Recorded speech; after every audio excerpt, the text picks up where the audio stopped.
Cheers, Bears fans! Here we are. Oh, we're taking knees in the national championship. We are. Oh, man. Phil, speak up, Phil. I can only hear your pillowy area. All right, here we go. 5, 4, 3, 2, 1. The Bears make the decision late last night, negotiate this morning, now have a deal for Matt Nagy to be their head coach going forward. Having worked very, very closely, very good friends with Matt Nagy, spent a lot of time with him. We were together in Philadelphia, talked to him often on the phone. This is a guy who has really had a meteoric rise. He's a guy who now just need a lot of help around him as far as helping getting good staff, getting people who will help him so he can really focus on what his area of expertise is as he grows into this role. But look, Matt is a tremendous person. I could not be happier for him. He is a guy who is just A+ across the board, who has a tremendous amount of energy, and I think the Bears may have hit a home run with it. Evidently, they want the Andy Reid way of life over there, the way he practices, the way his offensive scheme, the whole thing, and develop this young quarterback, Jaberski.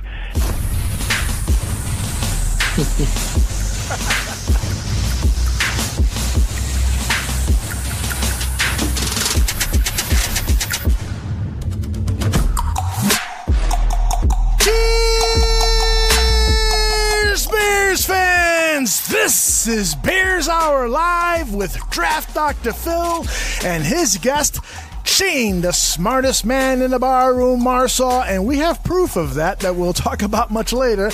Me, I am Aldo Gandia. You just heard some of the national media reporting earlier today about the hiring of Matt Nagy as the new Chicago Bears head coach, starting with Ian Rappaport of the NFL Network, Louis Riddick of ESPN, and Steve Mariucci on The Rich Eisen Show. And the Mooch doesn't seem to know the name of the Chicago Bears quarterback. But Draft Dr. Phil does, and he knows a lot more than that. Phil, what are your thoughts about the hiring of Matt Nagy as the 16th coach in Chicago Bears history? Well, you have to be relieved, and that's the word for me today, because on this show we deal with truth, and we deal with the X's and O's and the basis of the truth. Just like an Italian tomato sauce, the olive oil's got to go in the bottom of the pan, and that's where we are right now, right in the basis of the sauce as we begin this. Matt Nagy, as we talked on this show all throughout the season, and Shayne Marsaw and you and me and our guests and our writers talking about needing a young, maniacal, offensive-minded football coach that was going to take this young quarterback and put in a game plan that takes Mitchell's traits and exacerbates them to the lengths with which it needed to be, and help incorporate, which I find funny in listening to the national narrative about, well, he needs a lot of talent. Even today, listening to 1,000, I was just disappointed that they can't correlate the kind of talent that's already here in Chicago, in Cohen. And yeah, we see that they need outside receiver talent. No one's blinded by that. But there is talent here with Howard, Cohen, Shaheen, Deion Sims used appropriately, Daniel Brown used appropriately. The fullback out of town, get a goddamn mauler in there if you're going to use that position, like the Chiefs have a fullback on their roster. Then you need a talent there, an H-back that's going to block somebody and actually do something for your football team. And then obviously this is going to be the off season of finding receiver talent. And don't forget about Cameron Meredith. That guy doesn't go away, and obviously Kevin White. But the whole situation right now is the excitement of getting this guy in-house. And really, I was told, and I know me and Shayne talk a lot as well as Aldo off the air, but me and Shayne have really talked a lot, and we talked about this is going to be faster than people thought. I shared it with a lot of the barflies. I'm glad it happened quick, Aldo.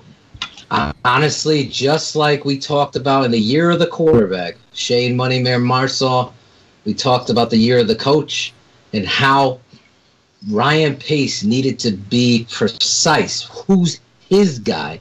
We don't know these guys. I see Matt Nagy on tape. I see where his philosophy is. I talk to people I know and trust around the league, as well as my own eyes and tape study. And I really love the sauce that he's bringing to Chicago.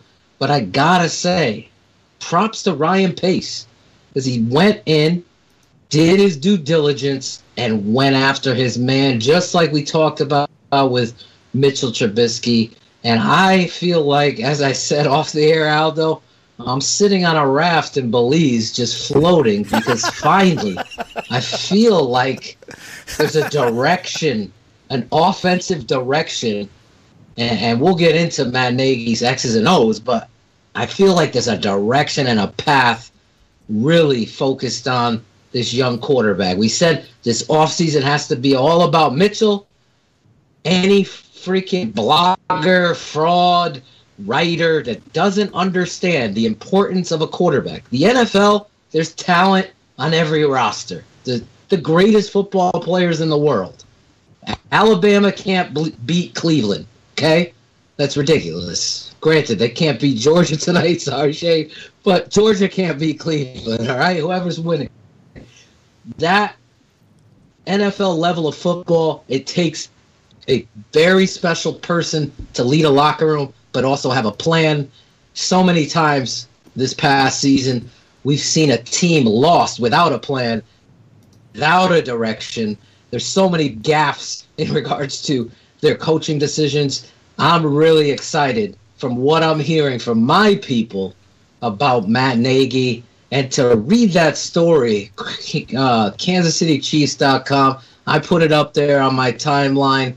Just the background of this guy, it sits well with me, Aldo. That underdog, that battle to get to where they are, and a high school football coach going and getting an opportunity. Andy Reid seeing something in him as well as his buddy. Just take the time out to read it. Tremendous story, tremendous hire. I'm excited about it. This is really, really a great day for Chicago Bears football. Shayne, the smartest man in the bar room. First of all, I got to tell you, I am really sorry about your Alabama team. We got somebody's phone is going. Shh. I don't know who's the phone. Yeah, I don't know. That must be Shayne. I think he's running the water, taking a bath. No, I don't want him to drown himself over there. No, I'm sitting here. I'm not running the water. I'm trying to figure out how Jalen Hurts can complete a pass, but I haven't figured that out yet either. Yeah, that's not looking good for your team. Does he know Mike? Does he know Mike Glennon? And I got to put some pressure on you, Shayne, because our man John Bradley is across the ocean. It's 3 a.m. where he is, where he's listening from, and he wants you to bring it. Phil already brought it with his opening remarks, so now it's your turn, Shayne, the smartest man in the bar room. What do you think about this new hire? I think the name is pronounced Matt Nagy, at least according to Louis Riddick, who is close friends with Nagy. So I think that's the pronunciation we should go with. So what are your thoughts on new Bears head coach? Well, first off with the name, this is Chicago, so they're going to butcher the name no matter what. Trubinsky, and this involves Aldo Gandia, McClellan, and all that. So I think we're going to get many variations. But as long as it ends up with wins, I don't think he's going to really care what anybody calls him. But no, guys, it's really been a long process for all of us, and this is what we all wanted to happen last year, so we could start off fresh with a new quarterback, and unfortunately it didn't happen, and we had to I don't want to say that we wasted the 17 season, but at least we made it through the Mike Glennon experiment, and then get Mitch in there for the final 12 games. And it's just, like I said, it's what we've all been waiting for, and we talked about wanting to have that young, forward-thinking, media-savvy, quarterback-centric offensive mind. And Matt Nagy seems to be that guy, and I think Phil put it perfectly. A lot of people talked last draft.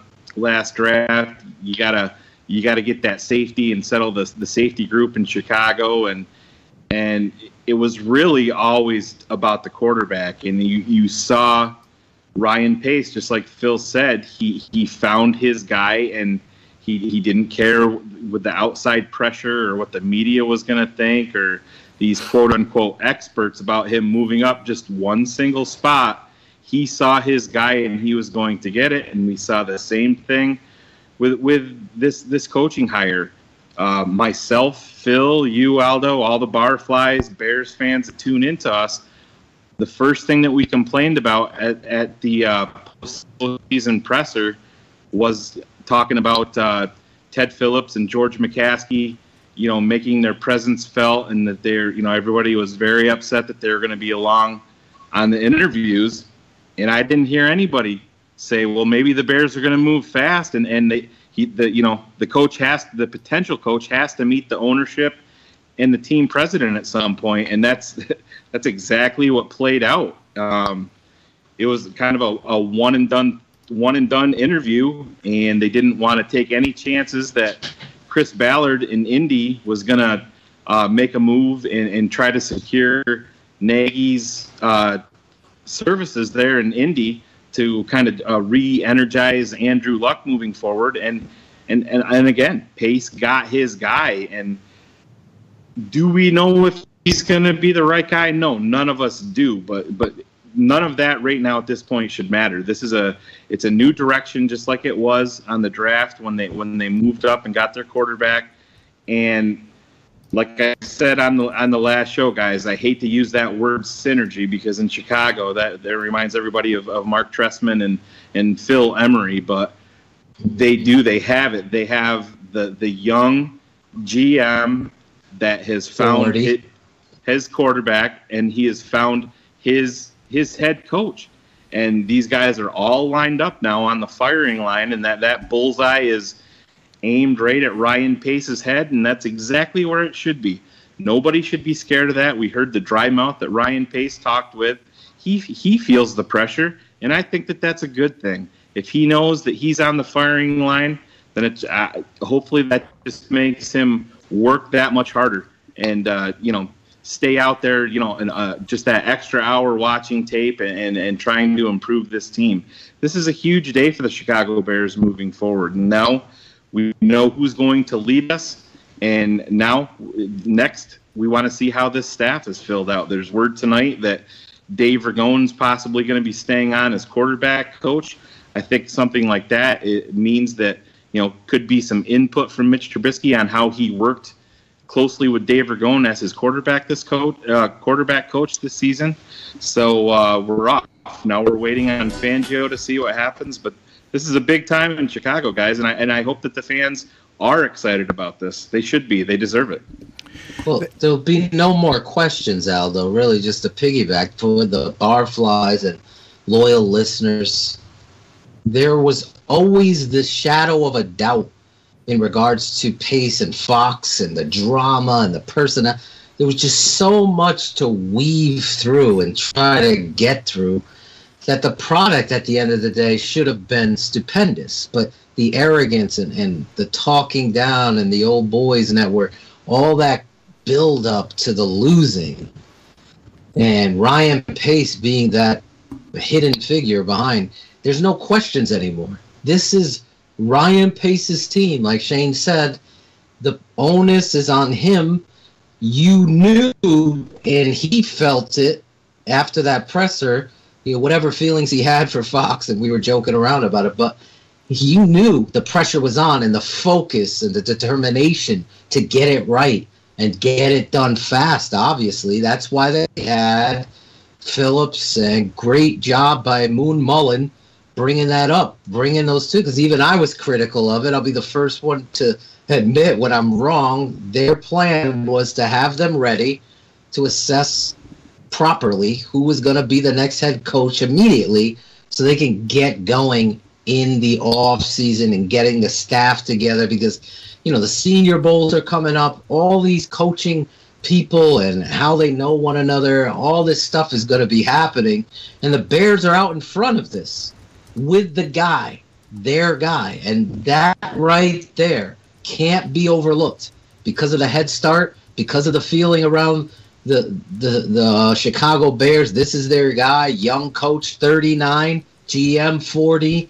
They signed them all to deals. Like Shayne said, they're all together with their deals, including the quarterback, to meet and go in the right direction. That right there is a focused move.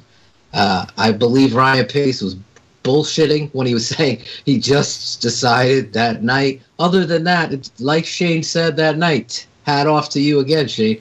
It doesn't matter, that lip service. Right now is what matters.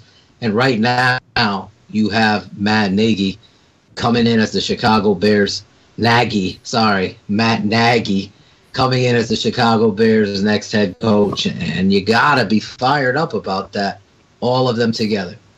You know, guys, I wrote at BearsBarroom.com about Matt Nagy, and one of the things that I mentioned in that article was the fact that this franchise, the Chicago Bears franchise, was built on innovation. The first franchise to use the T formation, the first to analyze game day film of their opponents, the first to put an assistant coach up in the press box for a bird's eye view of the game, and the 46 defense. I mean, talk about innovation. But over the last 20 years, there's just been nothing that's come out of this Bears coaching staff that we can be proud of as a team. Now, Chris Emma tweeted out today, Chris Emma with the Score 670, that he spoke with a coach familiar with Matt Nagy, and he referred to his offense as cutting edge, pointing to the ability to create matchups and balance the distribution. This could bode well for Mitchell Trubisky and the Chicago Bears. I have not studied Nagy, so I'm not going to admit that I'm correct there, but I want Phil, who has started to study Nagy's offense, to share a little bit about what he has seen and what he is going to bring to this Bears offense. Well, a lot to get into, but I want to say a lot of fans went out of their way, ignorantly or emotionally. I'm not going to bash anybody. I'm really going to move into 2018 in the truth lane of positivity with my boys, and we're going to have a lot of fun really going to the next chapter. I just feel great, Aldo, about Ryan Pace and this move. You know, there was 6 coaches. The top 3 guys I would have been ecstatic about in my assessment of them.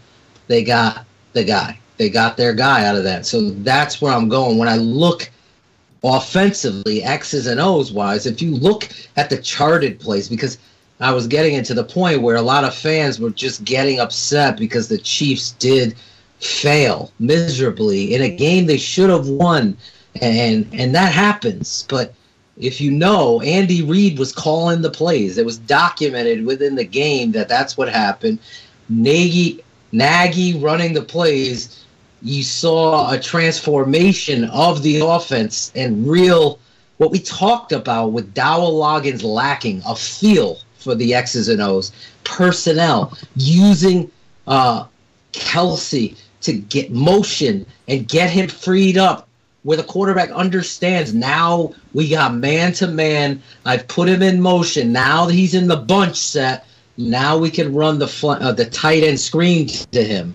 Now we can run a shallow cross to Tyreek Hill, because we've seen where they just understanding the formational alignments to give yourself the free schemed open receiver. That is a quarterback's best friend. And what does that mean? That means if you come out in twins or trips and you motion someone and a defender backs off, now you know for your quarterback that zone.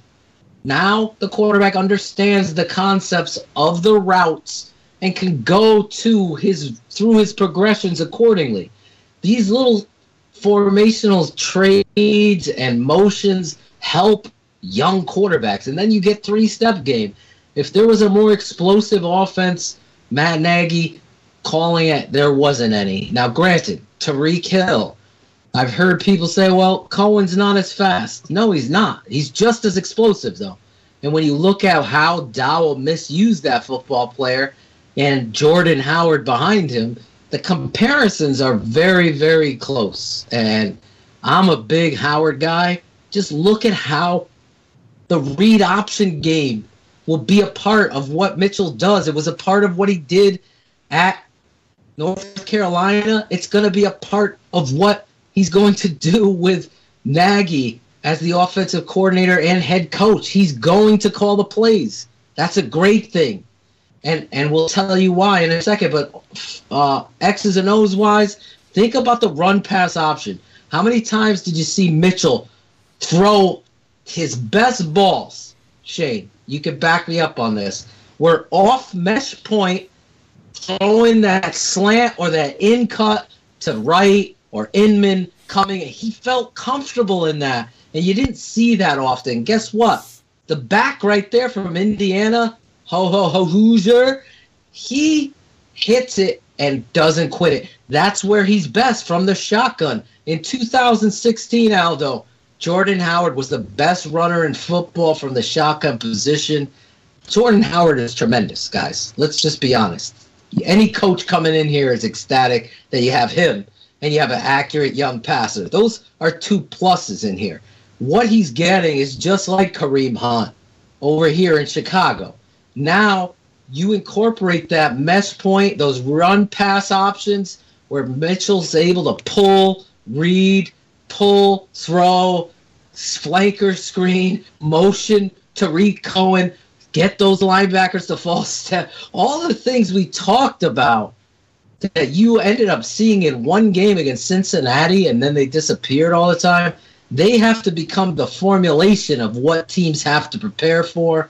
Nagy is going to come in here with his creative formational philosophy with run-pass options, really scheme open your talent. Because I don't give a damn, just like we said up at the top. This is the NFL. Right can play in this league. Right can be schemed open. Right? Inman, draft picks. These players aren't garbage. You can scheme open and use them. You saw it. You had the wrong guys coaching it. Nagy's going to come in here and have these guys in the right places using formations, using run-pass option that Mitchell does, and using a young athletic quarterback to build his confidence. Three-step game. There's so much that I would be so devastated every Sunday that it didn't happen, that this guy is going to bring to the table. I can't tell you offensively the things that I've heard from people about this guy. And his story could build up for that for you. Read his story as an Arena Football League quarterback, Aldo, high school football coach, getting this opportunity. Those guys are the guys I want. The guys that are okay. They're good players. Those coaches, that little chip on their shoulder, come in here given the opportunity to be the head coach of the Chicago Bears. I can't wait to hear this guy talk tomorrow. From what I've been told, he's going to blow the media away because everything Shane and I and Aldo have been talking about, having a guy that has passion and honesty and really taking ownership of it, of the locker room, a leader of men, and a guy that's brilliant with X's and O's and offensive philosophy, that's what you're getting. And I can't say enough. Now, granted, when the shots are firing, we're going to find out everything we need to know. But we are going to break it down. I thought you did an excellent, excellent job writing that article at bearsbarroom.com. Aldo breaking it down and really talking about the direction of Bears Barroom. We're not here to be negative. You hear the positivity in my voice. I've felt this great about football and Bears football since I can remember. I'm so telling you that I trust this hire. I'm excited about this hire just from what I've seen schematically that he's going to do with this offense and the pieces that you've yet to see happen. Because I'm just letting you know, not to steal my smartest man's thunder, because he's already said it, but this is going to be an off season of Mitchell. And it started with the most important piece, and that's the head coach. Let me take you guys back to October 1st, 10:30 in the morning in Hammond, New York. The temperature is about 55 degrees. Shayne, the smartest man in the bar room, picks up his Twitter machine and sends out this tweet. Not many people know him, but Matt Nagy is an under-the-radar name to keep track of as potential head coach candidate around the league. Yes, Shayne, the smartest man in the bar room, spotted Nagy months ago as a potential head coach candidate. This was before Nagy went on this hot streak in December where he took over the play calling for the Kansas City Chiefs, and the team started to average 29 points a game, the second highest per game scoring average in the NFL. This was before the national media was talking about Matt Nagy. It was Shayne who spotted Nagy and put that out for all of us to see. Shayne, how'd you do that? It was also, one second, it was also before the Bears blog thought John Fox should be fired. Just for factual term. Not only the Bears blog, but people at the Chicago Tribune, the Chicago Sun-Times, a lot of people in the national media. Yeah. You can't fire him. Can't. That's right. No way. Sorry, Shayne. I just Never underestimate the power of a good Twitter machine, Aldo. You sounded like my father talking there. Where's that Twitter machine you got there? Shayne, give us your thoughts about that. Yeah, I had actually forgotten about sending that out, and then somebody kind of jogged my memory today, and I'm like, yeah, I do remember sending something out about Nagy, and there was everybody was talking about Filippo and Nagy and McDaniels, and Phil and I spent countless hours. I was scared. Just tell him. Scared to death of Pat Shurmur. I was ready to fold up shop if that was going to be. We spent a lot of therapeutic hours. Yeah, it couldn't. Scared to death that it was going to be that. One thing that I do want to talk about this before, we get away from it too much. I know it's all going to be about the head coach tonight, but one thing that nobody's talking about with Nagy at this point is something that we got, we talk about when Ernie Accorsi came in, and there's a faction of people out there that don't want to believe that, Ryan, they say, Ryan Pace is on the hook because he actually hired John Fox. Well, that's fine, and you can believe what you want. But what I like most about this hire, and I think you would have got it with DeFilippo or Nagy, and maybe not so much with Josh McDaniels. How many times, Aldo, over the years that we've been doing all of these shows, have we talked about the good old boy network?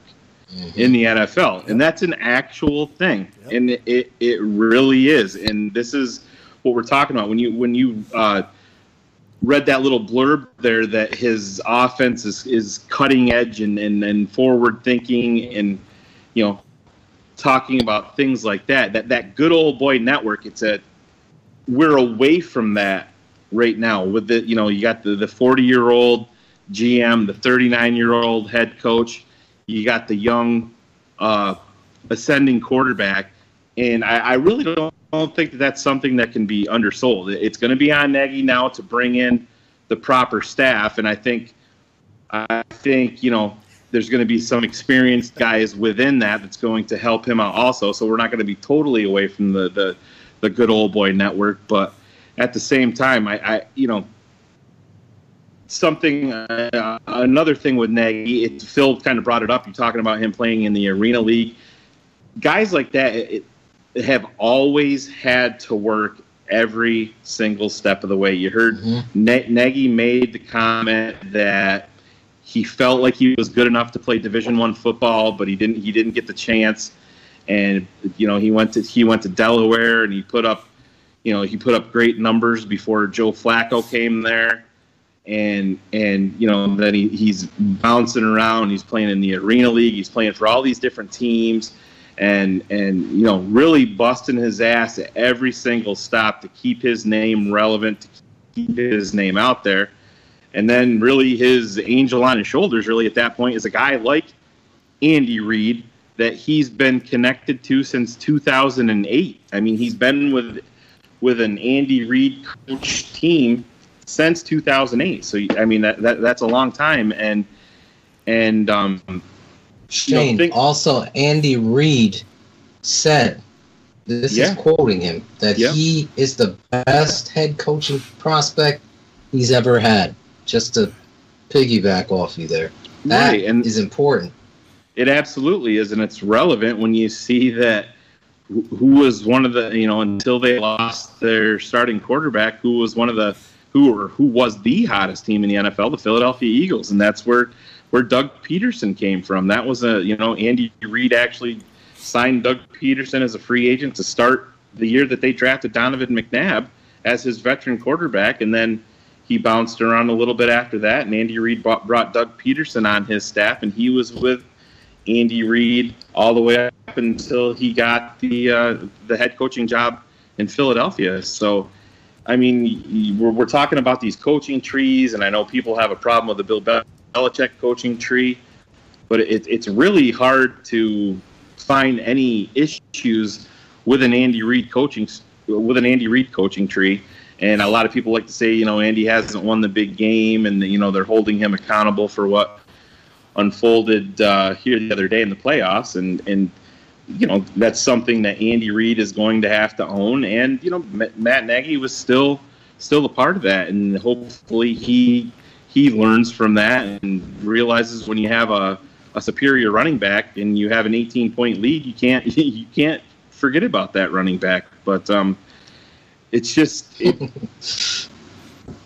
I'm excited about not having the good old boy network and settling for a guy like Pete Carmichael or settling for a guy like Pat Shurmur. Phil and I talked a lot. It's nothing against their coaching styles, but sometimes guys are just meant to be coordinators, and that's not a bad thing. That doesn't mean that they're a bad coach. It doesn't mean that they're bad at what they do. But Brad Biggs even brought it up, that there's legitimate questions about Pete Carmichael's ability to lead an entire team, and that's probably why he hasn't gotten very many head coaching interviews. So Nagy is a pretty dynamic personality. I watched some YouTube videos of his press conferences, and like Phil said, you get excited about it. It's just a night and day difference from what we just went through for 3 years, where you could sit there and watch and listen to John Fox, and he was essentially talking down to the media. He was talking down to the rabid Bears fan base, and Matt Nagy is explaining the ins and outs and what they're doing, and is doing it with passion, and he's not doing it in a demeaning manner, and he's not saying that he doesn't give a rip. It matters to him. So hopefully that continues with him as the head guy, and that's, I think maybe, if that happens, stuff like that spreads like wildfire. It inspires your team, and I think you'll see a change in the media in Chicago, because you can only take so much of a head coaches that are talking down to you, and you're asking the same question over and over, and you're just getting a ridiculous canned statement while the team is still losing. So, like I said, it's a changing of guard in Chicago, and is he the right guy? We're going to see, but I do like the decision that they made. Hey, I got to tell you that we have had a record number of people in the chat room tonight, and this is an indication of just not how great this show is, but it's also an indication of that this move has inspired the Chicago Bears fans across the nation, across the world. This was so much needed for so many different reasons, but primarily because we just need some hope here in town. And we know that John Fox just did not deliver that type of hope. And so we've had some really great discussions going on in the chat room, and I'll cover some of those when we close the show. But I got a couple of comments here. We've got, I think it's a new person, a new follower. He goes by the name of Unemployed John Fox. And unemployed John Fox just revealed that Brad Biggs kept stealing his lunch. But also, Trey is in the house, and you know Trey always brings it in the chat room. He's got great insight and opinions on things, and he earlier in the night he wrote that if he were Ryan Pace, he would have been in the limo at the airport, picked up Nagy, and went straight to Vic Fangio's house, and then knocked on the door, and when he answered, said, "Surprise, motherfucker, signed this contract." And so that's what I've got for you, Phil, is what do you think about Vic Fangio potentially still remaining as the defensive coordinator of the Bears? Well, I think it's going to happen. I really do. But I got to be honest. I mean, the head coach comes in, just being around it my whole life. I know that relationship and trust factor that's got to be involved in them. You know, maybe they have a relationship. I don't know. Honestly, I'm doing all the research I possibly can on Nagy and what's going on. But there's no doubt Fangio taking this defense, molding it, and really getting to the point where you're a top 10 defense, a position that most fans looking back just didn't think you were at. Then you accompany that number really philosophically against an offense with a rookie, no receivers, and an offensive coordinator that shouldn't even be calling plays, and the JV level affecting you on so many 3-and-outs and putting your defense in terrible situations.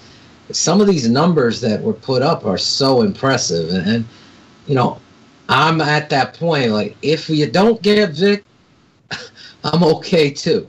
I trust the process of a coach and how he feels. You do get Vic, you're in great position for continuity. I'm never going to lie to you, but I don't think it's life and death, and you got to have him.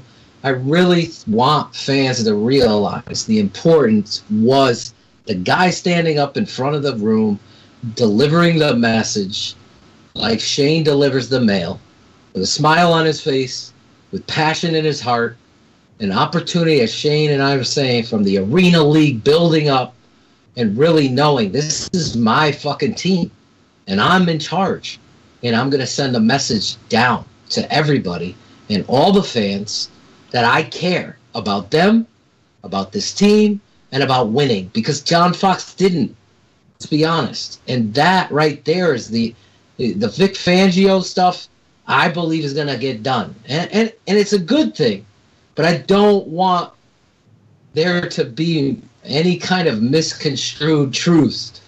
I felt Vic could be more aggressive at times and put this team, but again, I'm not in the locker room. How much aggressiveness did John Fox push back on? Because I could live without the third down. I know Shayne agrees with me, where you're bracket covering and you're standing in the end zone giving up 8 yards to possibly lose. You saw Tyreek Hill kill the Cowboys with that kind of defensive philosophy. I'm an aggressive guy. I liked what the Saints did in going after the Panthers. That's how I would. But again, I digress back to the thing.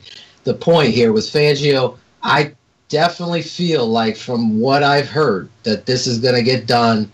It's just a technicality. Tomorrow he'll be back and he's going to get paid, like he should, because the guy's a great freaking football coach and he has a great handle on it. And honestly, I got to say this because I don't know. I'll try to ask around, and we'll obviously we're going to be here. And Shayne, I know, is similar to me because we talk so much. But how much of an effect did John Fox have on Vic Fangio being aggressive and being the kind of defensive coordinator that he wants to be? I'm going to tell you a truth that I know. Breaking news here. No one and anyone could tell you, but there were definite issues between Vic and John Fox. That part of him wanting to get out of town. So if you think philosophically, and what I started off saying in answering your question, how the head coach feels, the defensive coordinator, offensive coordinator, you all need to be together on a team, just like Bears Barroom Radio and this show and 100 Proof. there's a camaraderie there. There's a togetherness there that why this show continues to get better and better, because you guys can feel the comfort there. And that's what an offensive coordinator and a head coach and a defensive coordinator need. I think it'll be great if Vic comes back. I think the defense is ascending. I thought you saw tremendous. You got to get Fuller back. I thought the safeties are completely underrated. Trey Busy, speaking of him, did a great job, piggybacking off of the things that we've been talking about and really bringing it on the safeties. Because, I mean, if there wasn't a bigger Adrian Amos guy than myself, felt like he was a great fit, then I don't know. That's Vic Fangio. That's Donatel. Does Donatel stay? I do know Pettin's interviewing in Green Bay tomorrow. Fangio isn't. There's rumors out there the other way around. And I think, it's a good thing to keep Vic here. But my point is, it's not, to me, the end of the world, Barflies and listeners around the world, obviously, if the head coach moves on away from Vic or Vic decides to move on. Shayne, do you agree? I absolutely do, Phil. And you and I talked for quite a while today, and I know a lot of people out there disagree. I'm not saying that I'm totally against Vic Fangio. I've always thought I know this is pretty strong words to say, but I always thought he got a little bit overrated here. But that's for my taste, because I'm a lot like Phil, and the lack of aggression drives me nuts. We always knew that the Chicago Bears offense had issues. Well, sometimes you have to go out there and win it, with your defense, and sometimes you have to take those chances. And I think that's contributed to the lack of turnovers on this team is the lack of aggressiveness. But I don't think that you can discount the continuity portion of it. And you see guys like Akeem Hicks, you see guys like Leonard Floyd, and guys like Danny Trevathan that are really getting excited. You could see when they said that the Bears interviewed Vic for the head coach spot. You saw those guys tweet out, their excitement, and I think that matters. I can sit here and talk, until I'm blue in the face about the lack of aggression. None of that means anything, because I'm not in the locker room. I'm not seeing. Phil made a great point. We talked at one point during the season, how much was John Fox a factor in limiting what Dowell could do on offense? That's absolutely true, and he could have the same exact effect. Hey, Alabama scored a touchdown. Roll Tide. Anyways, we could see how much of an effect. Saban did go to the bench, Shayne. Yeah, he did. As a smart head coach would. Yeah. But he could have that same effect on Vic Fangio, was saying, pull off the horses a little bit. We're not going to take any chances. We're going to, try to stay in this game and, be very, very conservative, which John Fox is known for. It's 12:01. This all can change. Terrell Austin was hired earlier this evening in Cincinnati as their defensive coordinator, so there's a spot filled. Oakland has their defensive coordinator. Green Bay's interviewing Mike Pettin tomorrow. So, and this goes back to your forward-thinking general manager having a plan. This was all part of the process, guys, and you can bag on Ryan Pace all you want. This was done for a reason. He targeted his head coach. He made the move quickly for a reason, and we said on our show that he kind of dismissed Vic Fangio a little bit in the postseason presser, but they're doing this move because it's pretty obvious to me that they value Vic Fangio.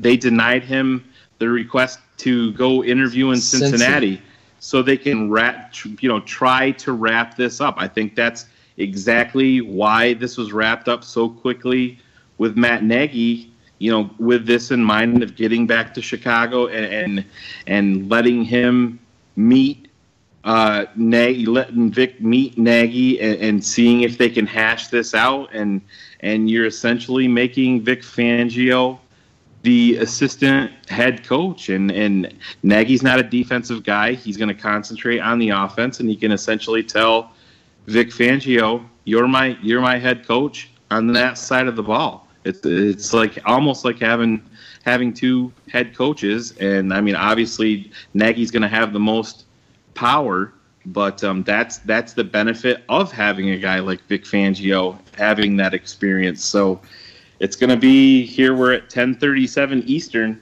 and the clock is ticking. So can Matt Nagy in his first big move convince Vic Fangio to be his defensive coordinator?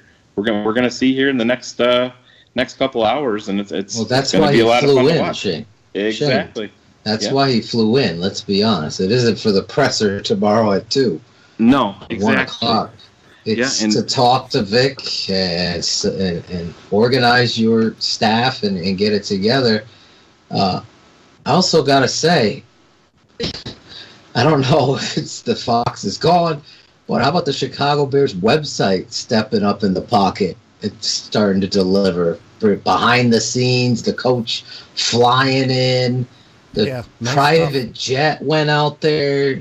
They're actually documenting, absolutely understanding that a loyal fan base needs this story. They need the behind. They want it. Give it to them. What are you afraid of? All this stupidity. So I just want to make sure I got that point, because it's one that me and Shane always talk about on this show and 100 Proof that they don't do. So he comes in tonight. He's talking to Fangio. I think it's going to get wrapped up, guys. From what I've been told, I think Fangio is going to be the DC. But I'm just preparing you. Things could go sideways at any point, like Shane said. And it's not the end of the world, to me. Other Bear fans love Vic, but I got to ask you, Aldo. I want to ask you this question, Aldo, because we've talked, and I know we're the stars of. But don't you worry. I got to ask you this question, because media, communicationally, and corporate side, there'll be these Waddle and Sylvies and what are these shows in the afternoon, golf and whatever whoever these radio guys. Bernstein. Thank you. These guys are going to politically say this, and I want your opinion on it. So, I mean, isn't it weird? You got the new head coach, and they're putting Vic Fangio on top of him. What do you say to that? I'm sorry. Repeat your question again. So I already could see this philosophy where the Chicago media, granted, we all know what Vic is, but are you going to hear this? Well, now they're forcing Vic Fangio on their new head coach. Yeah. Yeah, I think you're definitely going to get some of that, and in the case of those guys that you mentioned, I think it's going to be probably a gut feeling on the part of those guys. Like a guy like Dan Bernstein, he likes to be a contrarian to what everybody else is saying. So if he gets a sniff that everybody is happy that Vic Fangio is coming back, then he's going to disagree, and he's going to roll out that old story. You shouldn't do that to a head coach. You should allow the head coach to pick his own people and so forth. You know what?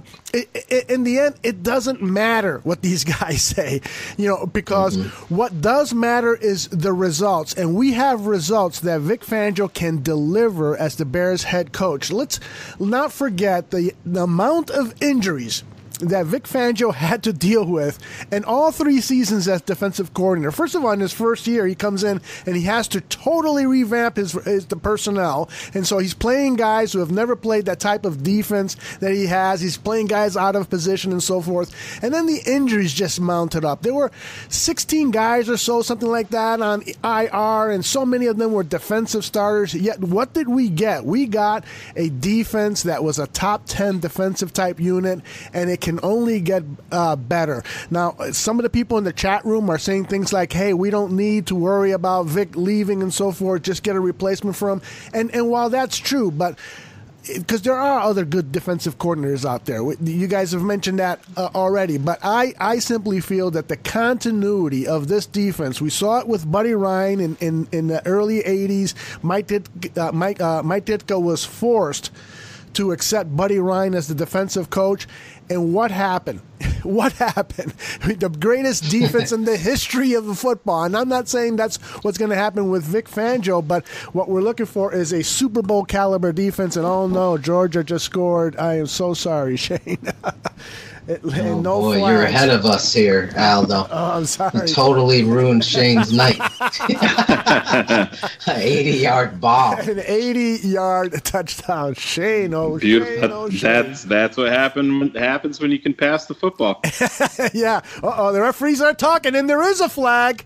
Wait a minute. Shayne. Wait a minute. I'm play calling here.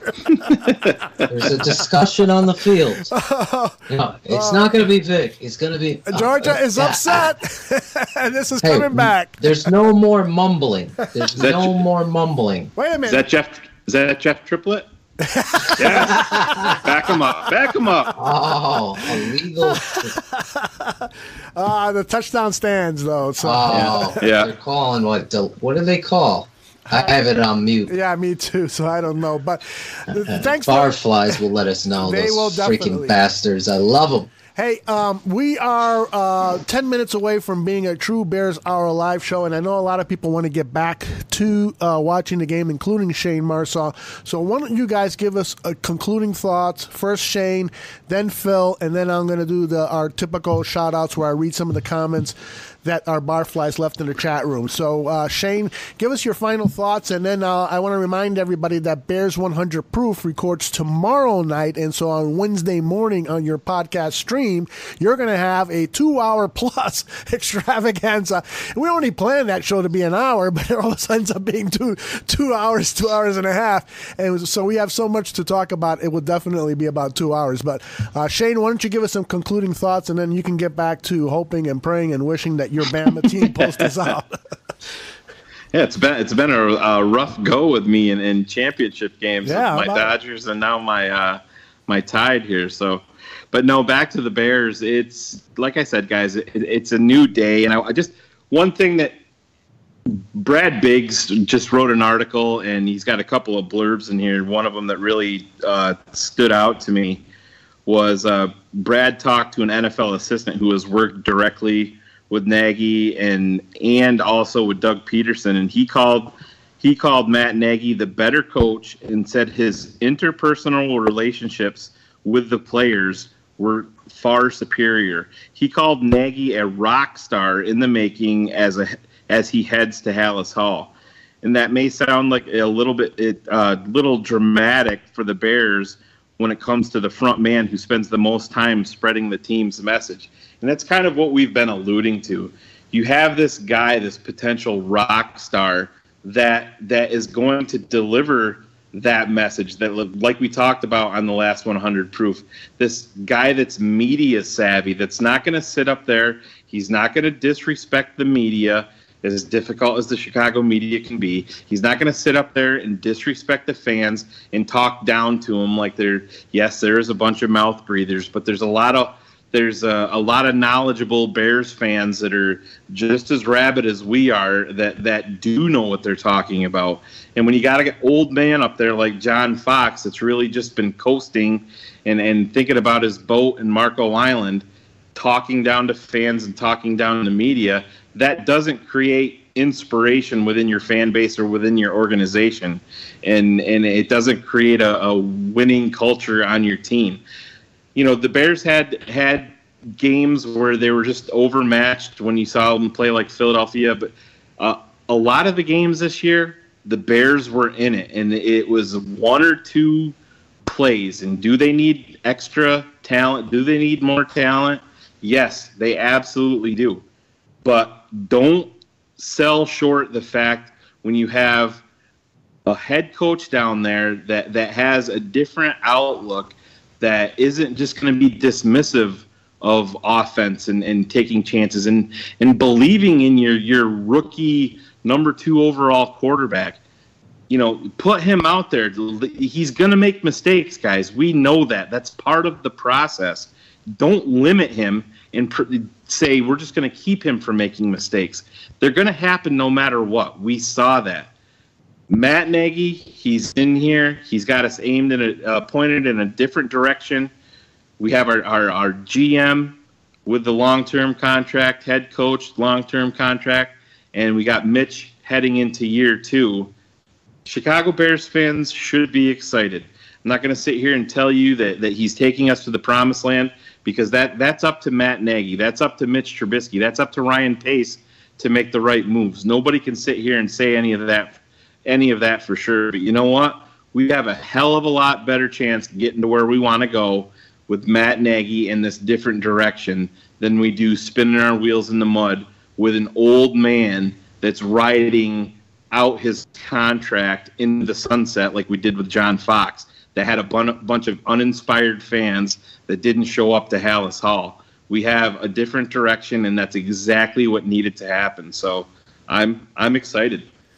Excited, as are all of us. Draft Dr. Phil, you get the final word on your show. Bears Hour Live, take it away. Well, I'm going to tell you right now, any person, any blogger, any writer, any analyst, and usually it's not an analyst, but sometimes it is, who knows, telling you coaching in football isn't important is absolutely somebody you should unfollow and completely delete from your account, block them, whatever you got to do. Because I'm going to tell you right now, as Shayne was alluding to, and I thought he was going to get into it, but he kind of touched on it. I'm going to say this just in a millennial way. You know, if you're playing someone in Madden and you drop the joystick, is there any chance for you to win that game and just leaves the joystick there? No, because no one's controlling. And the head coach is the controller of what is going to transpire on Sundays. The talent is all throughout the league. The guy there that's going to take that chance on 4th and 1, knowing you've won 3 games in a row and you got to win that 4th game, and it's 4th and 1, and you've worked all week on your assignments and understanding that if we get to this point, I'm going to challenge you and get you to the place that we are going to go. And you go for it on 4th and 1, and you don't get it. That is a lesson for the team who had pride, who messed up. And in the same situation again, you're going to challenge your team again. And that kind of energy, or you do get it, and it just dominoes forward to winning football. The head coach is so important in this game, and all the positional coaches, teaching technique, understanding your philosophy, scouting opponents. This just doesn't get set up and you play.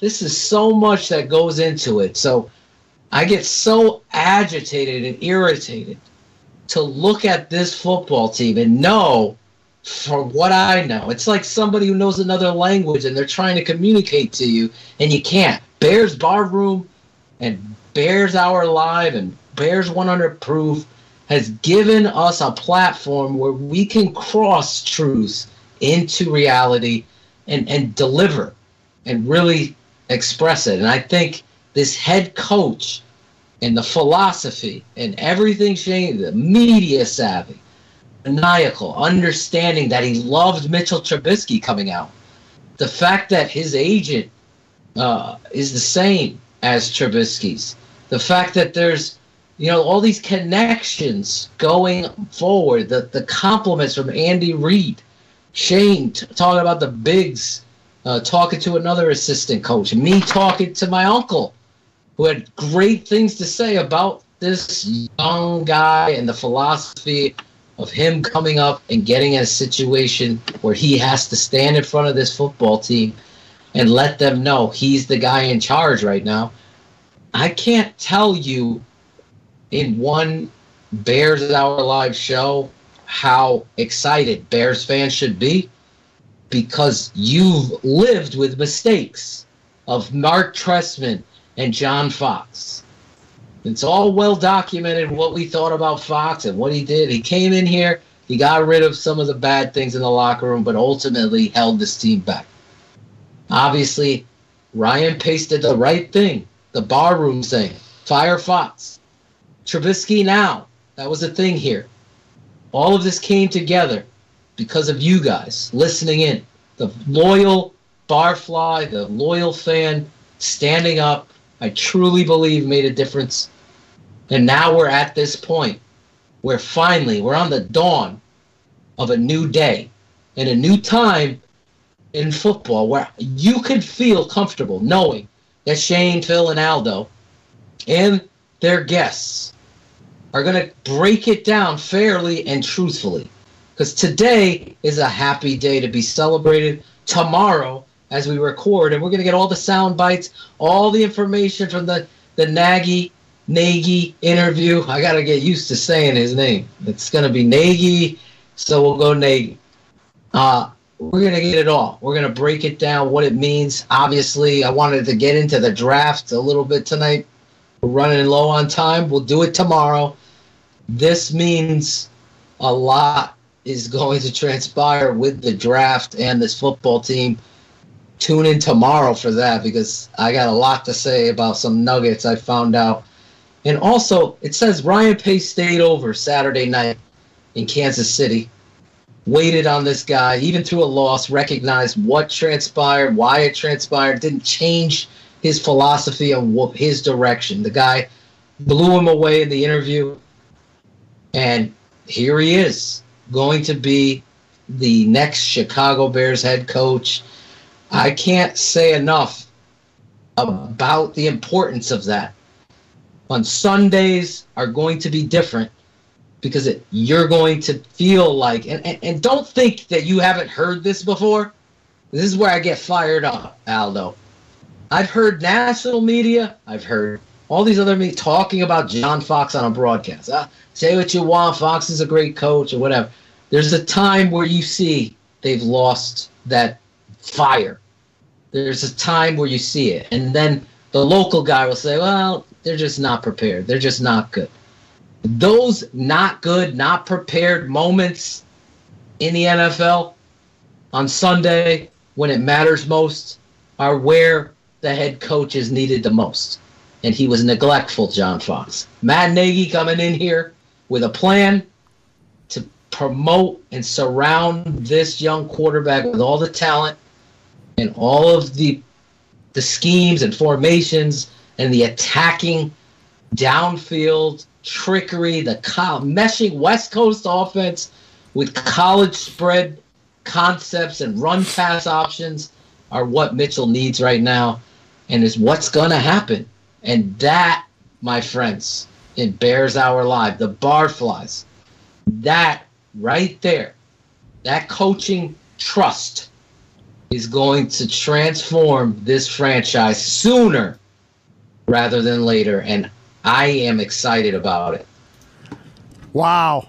That closing statement put us an hour late. but it was worth every word. It was worth every word. All right, so here's what we're going to do. We're going to close things out with some of the comments from the chat room. This is always one of the fun parts of the show, is listening to the comments that people have been sharing in the chat room, and a lot of really funny and insightful stuff. Let me begin with A.M. Litterfield. He says that Jordan Howard, Tariq Cohen, Adam Shaheen, Trubisky are all licking their chops at this new hire. He goes on to say that Shaheen is at Chipotle right now trying to get his body ready for the heavy workload he is about to get. John Santucci says, the man. He says the Chiefs' offense under the time Nagy was a play caller averaged nearly 30 points per game, and that is absolutely right. It was 29 point something. I'm going to do some play calling here. Alabama is ready to kick a field goal. It is through and it's 20-10 with 5 minutes and 15 seconds to go. Unemployed Fox, who has been really busy in the chat room, and he's been bringing it. He writes... Nice, bringing it. Oh, big time. He writes, I need a job. Is the bar room hiring? I clean toilets. He also writes, think I could get that Monday Night Football gig? I could say, the whole game. Unemployed Fox says, the 100 proof shows are longer than my coaching career. He goes on to say, I gave Larry Mayer a super wedgie before I left, that useless fuck. And he writes, even Aaron Lemming won't block me. I hate myself. Well done, Unemployed John Fox. Air Care saying that Shayne is going to explode under Nagy. Crank fan, Bellamy needs to go play soccer or go into MMA. Trey Vizzy saying that Allen Robinson is his dark horse wide receiver free agent that would be fit for a Ryan Pace signing. Brandon Janowski says he is excited again about being a Bears fan. Frankie Myers was the one that said Vic doesn't have to stay as long as he is replaced by someone who can manufacture a top 10 D with the similar group. He's not especially good at defending third and long, so there's definitely room for improvement. He says that I hope they have Vic re-sign. So, it was Isaiah Robles that wrote, I hope they have Vic re-sign before the press conference tomorrow. And Trey Busy responded to Frankie Myers' comments. Oh, man, I lost that. Anyway, Trey Busy did say that he can literally change a set of brakes on his car before Phil's final word is over. Hey, Aldo, little news just popping up here from Brad. Breaking Diggs. news. Said if the Bears cannot retain Vic Fangio, Chargers defensive coordinator Gus Bradley could emerge as the top candidate. Oh, I for Matt Nagy's love staff. Gus. Yeah, Gus is... In Gus, I trust. Whoa. How about that, Trey? And there's some fighting going on in the Alabama sideline between the players on the team. So lots of breaking news here. We got Brad Biggs actually going after a coach or a player. Jesus Christ. We got Brad Biggs actually working at 10 p.m. at night in Chicago. And we've got Brown of Alabama going after one of his teammates and walking. He's not walking off the field, but he is definitely hot under the collar. Isaiah Robles says that it'll be nice not listening to John Fox's scratchy ass voice, and we totally agree. Batty Hello says fuck Fox and the Bronco he rode in on. And finally, John Santucci says, screw the game, more Aldo, more Phil, more Shayne, and we would love to stick around, but we do have to check out this game. I got a feeling that this game is going to have a dramatic ending to it, so I'm going to be glued to the TV. We're only in the third quarter here, and that's right. Fights are breaking out. It is an emotional contest. This game is almost like a Twitter beef going on the football field. It's Mike Someone's Brez getting and Nikki kicked Kurtz. off Twitter. I just don't. Oh, that is priceless. Just priceless. All right, so remember, we've got tons of stuff happening at our BearsBarroom.com website. We've started to aggregate stories for us, and I want to thank Jason Cashman, who was the first person to get on that duty for us. We're going to have volunteer workers collecting stories about the Chicago Bears and posting them on our website, so that way you've got one place to come and visit and see what the national media and the local media is saying about the Bears. There's tons of stuff up there now about the new head coach, and we'll try to do that 2 or 3 days a week. We've got, as I mentioned before, Bears 100 Proof will hit your podcast on Wednesday, and I think John Buffone wants to come on and do a post-Nagy press conference show on Thursday, so that'll be live on Thursday. If that date changes, I will definitely let everyone know. I want to thank everyone who has joined us again. We had a record amount of people. How do you not love these peeps? totally love them. They make this so much fun for all of us. And it's not just about us listening to ourselves talk. It's about the exchange, interaction that we get with all of you guys. You guys are the best. You guys are loyal. We love the loyalty. We love that you guys stick up for us when we get into Twitter views and stuff. People are calling us a cult. Peeps, they are barflies, true and blue. I like the fact that you take pride in the team. It's not a cult. That's right. It's a team. That's right. Shout out to Greg Gabriel, just keeping it 100. I just love it. I love when guys just aren't afraid of the truth. You know, steak and whiskey all around for the barflies. All right, I love it. We got guys in the chat room now, including unemployed John Fox, leading the crusade to rename this show Bears 2 Hour Live. Now, you know what? We are going to have some Bears 2 Hour Live coming up during the offseason, definitely around free agency time, definitely around draft time. There's going to be lots of programming, and we would go extra tonight, but I think a lot of us here want to pay full attention to what's going on at this national championship game. So, Phil, why don't you say the final word, and then I'll raise the music and then fade it out. Go ahead, baby. Just, I know a crowd of awes just came across the Midwest and across the seas when you're giving it to me to get the final word in. So, Bears 3 Hour Live. No. Yeah, exactly. I'm just gonna say this, guys. You know, I so appreciate the support. Like Aldo said, in all seriousness, now family, team, togetherness. These are the things that I preach as a coach, that my father passed down to me, and that I really respect in this group, in this show. This is a new dawn, as I said, a new day. We got the quarterback, the year of the quarterback. We dubbed that Shayne Marsaw. We dubbed this the year of the new coach. Here we are. You listen to us. Your loyal listening has really brought about change. I believe in that because no one has sparked the truth more than us out there. 100% believe that. Show me anywhere where they're singing songs, they're making parody music, they're talking football, they're doing steak and whiskey, they're bringing on writers, they're challenging the media. There's no one else doing it. And it's because of you, because you want it. And we love to deliver. And that's what we're promised to do throughout this offseason. And hopefully tonight, the excitement. We haven't even heard the new coach and what he's going to say. That's tomorrow. And we're going to bring that too. And we're going to have some guests. And we're going to have some fun. So with that, it's the new dawn and the new day, folks.